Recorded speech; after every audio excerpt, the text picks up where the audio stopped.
চলো আজকের এই মেঘলা দিনে কাঁচা আমের টক মিষ্টি ঝাল ভর্তা বানাই। এই দেখো আম গাছ, এখান থেকে বেশ কয়েকটা আম পেড়ে নিলাম। এই দেখো টপ টপ করে পড়ে যাচ্ছে সবগুলো আম। কি গাছ থেকে এভাবে আম পড়তে দেখলে মজাই লাগে, তাই না? এই আমগুলো বৃষ্টির পানিতে এভাবে দেখতে কতই না সুন্দর লাগছে। এখন আমি এই আমগুলোকে বাসায় নিয়ে ধুয়ে নেব। তো ধুয়ে নেওয়া হয়ে গেলে এগুলোকে এখন আমি খোসা ছাড়িয়ে নেব। তো এই যে হয়ে গেল আমার খোসা ছাড়ানো। এখন এগুলোকে আবার একটু ধুয়ে নেব ভালো পানি দিয়ে। এই যে আমি ধুয়ে নিচ্ছি। তো তারপরে এই আমগুলোকে এখন কুচি কুচি করে নেব। এই দেখো ঠিক এইভাবেই।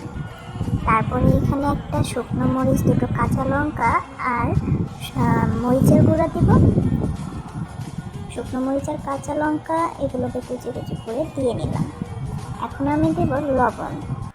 তারপর এখানে দিয়ে দেব একটুখানি সর্ষের তেল, তারপর চিনি, আর এরপর দিয়ে দেব কাসুন্দি। পরিমাণ মতো কাসুন্দি দিয়ে এগুলোকে ভালোভাবে মেখে নিতে হবে। এখন মাখানোর পালা। আমি এগুলোকে হাত দিয়ে সুন্দরভাবে মেখে নিচ্ছি। ঠিক এভাবেই ভালোভাবে মেখে নিতে হবে।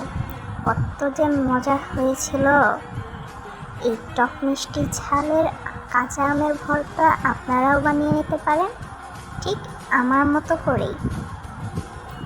মেঘলা দিনে কাঁচা আমের ভর্তা খাওয়ার ক্রেভিংস আমার মতো আর কার কার হয়ে থাকে কমেন্ট করে জানাবেন।